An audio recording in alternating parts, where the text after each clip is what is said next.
Now we will discuss about Johnson VFD error handling and troubleshooting training. Like we will explain how we can resolve error in the Johnson VFD if you are facing any. Here is one alarm that call error code is SA safety stop. It appears when safety stop function is activated during output shut off. So it's normally do the setting when we do the programming of the VFD. Okay, there are some jumper connected S1, S2 and SC.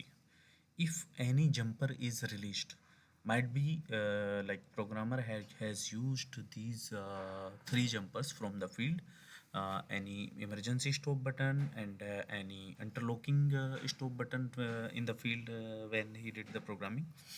So there could be these reasons where he has used. So you just need to check continuity between SC and S1, SC and S2.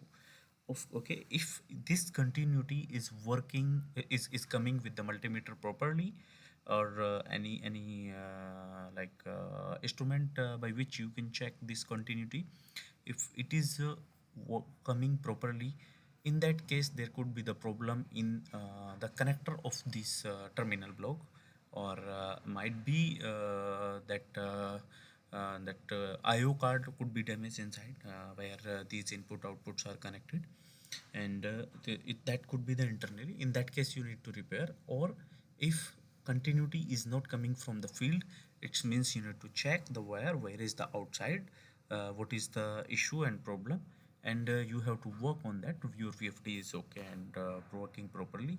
I think this will help you to resolve how you can resolve this error and issue.